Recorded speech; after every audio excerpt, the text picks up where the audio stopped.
assunto que assusta e fascina, né? Por mais que a pessoa seja bem resolvida, tenha uma família e amigos que a amam, todo mundo já flertou um dia com essa ideia.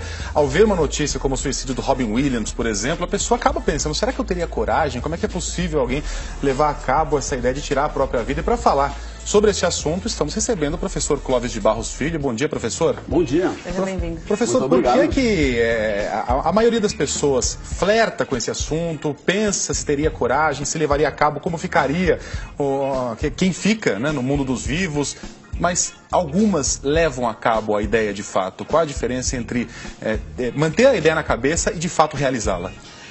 Olha, ouvindo a matéria, tem-se a impressão que o suicídio é um problema como a AIDS, assim, fala-se em grupo de risco, como se fosse um problema de saúde. Suicídio é uma coisa que você pode contrair ou não, há até campanhas de prevenção.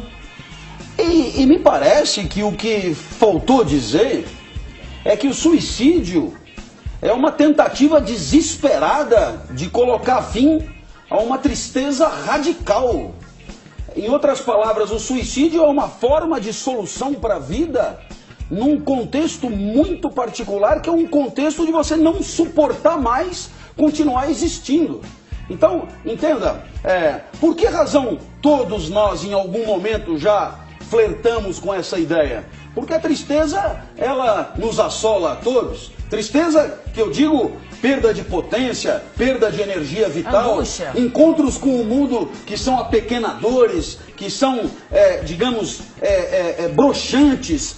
E isso pode gerar um estado assim de inércia em relação à vida, a convicção de que nenhum encontro com o mundo restabelecerá a potência, e leva você a uma situação em que eu diria que todos nós procuramos a felicidade, até mesmo quando nos enforcamos.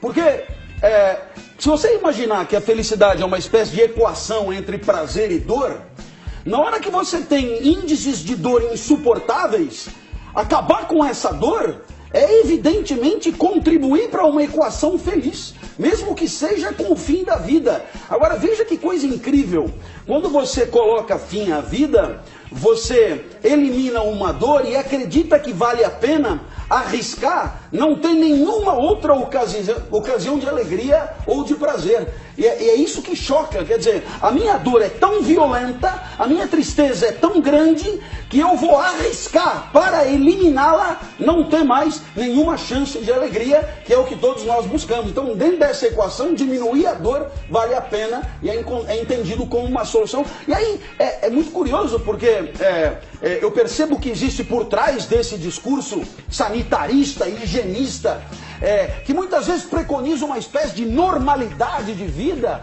uma tirania insuportável.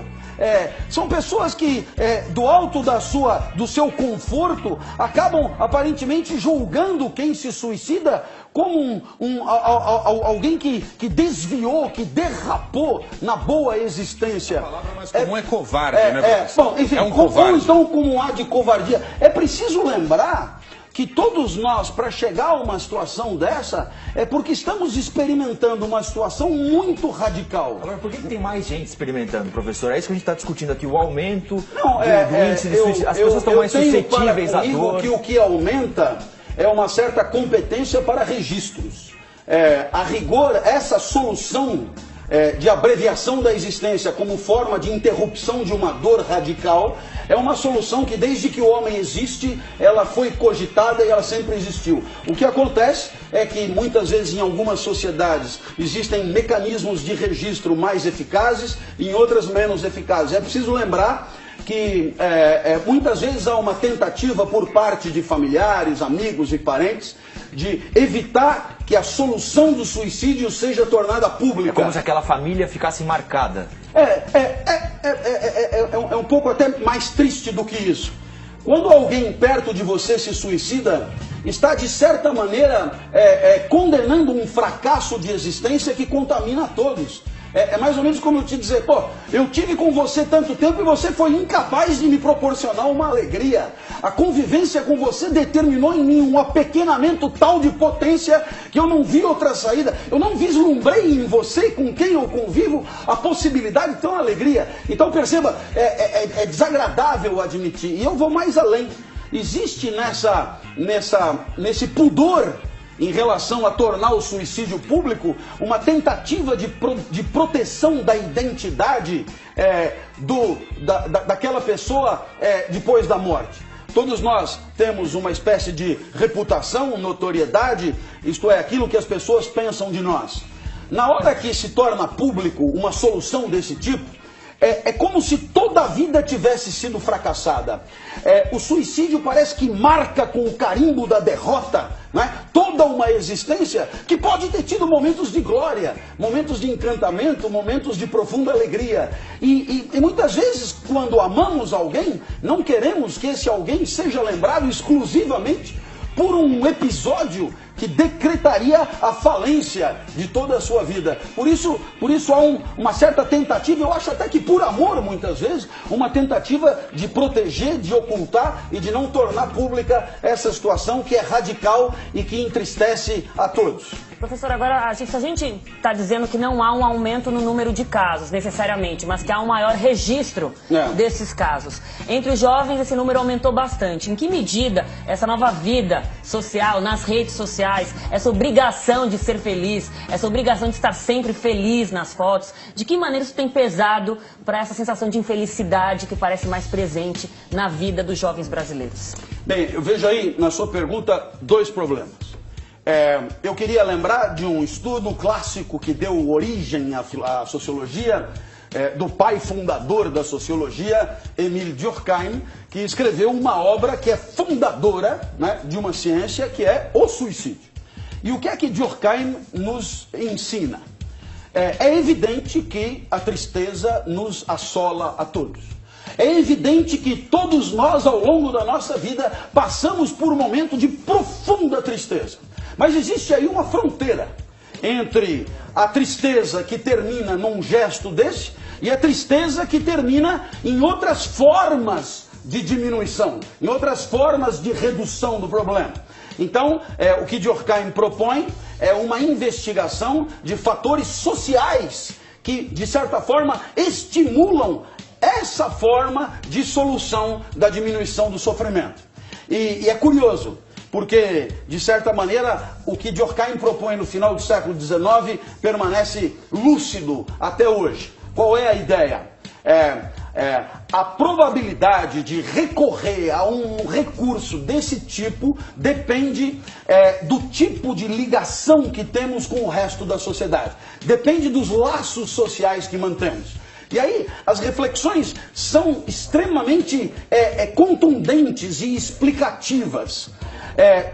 Diante da mesma tristeza, indivíduos que têm, digamos, um pertencimento familiar mais claro, têm menos tendência a recorrer a essa forma de solução do problema. Então, por exemplo, se você é casado, e não que o casamento seja uma maravilha, muitas vezes pelo contrário, mas a verdade é que o indivíduo casado, ele se suicida menos do que o indivíduo solteiro. O indivíduo que tem filhos se suicida menos do que o indivíduo que não tem filhos. O indivíduo que tem, digamos, uma atividade profissional engajada num grupo, onde ele tem responsabilidades, onde ele tem um papel social, onde ele tem, digamos, uma participação numa produção coletiva, esse indivíduo tende a se suicidar menos do que o indivíduo que trabalha isolado, sozinho, mora num flat, não tem família, não tem pais para sustentar, não tem filhos. Então existe uma espécie de perfil sociológico do suicidário. Eu repito isso sempre em termos estatísticos. É claro que você pode encontrar alguém casado com filho,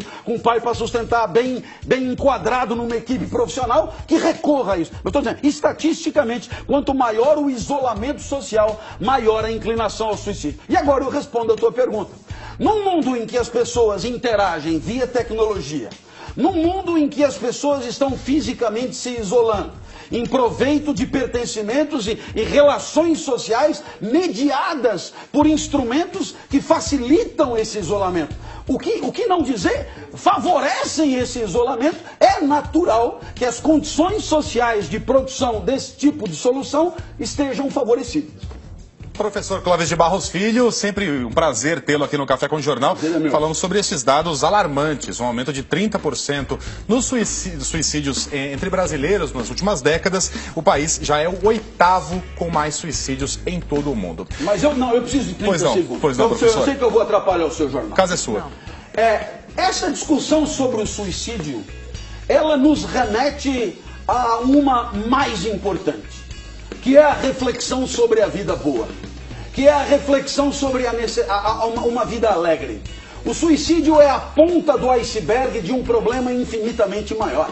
Não adianta nada fazer prevenção contra o suicídio e condenar as pessoas a continuar vivendo numa tristeza insuportável. Não teremos resolvido problema nenhum. É a mesma coisa que você curar um tumor terrível, passando pomadinha e alisando para não ver a ferida. A verdade é que temos que lutar contra a tristeza, lutar contra o que nos apequena, procurar soluções de vida que sejam positivas e alegradoras.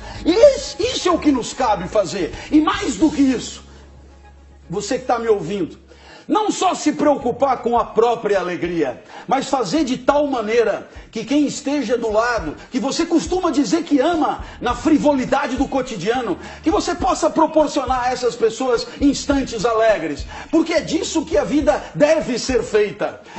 Tratar o suicídio é começar a tratar o problema de trás para frente. A verdade, a preocupação maior é sempre com a vida boa, com a vida feliz e com a alegria. Se resolvermos esse problema, as taxas de suicídio cairão e a pauta será outra.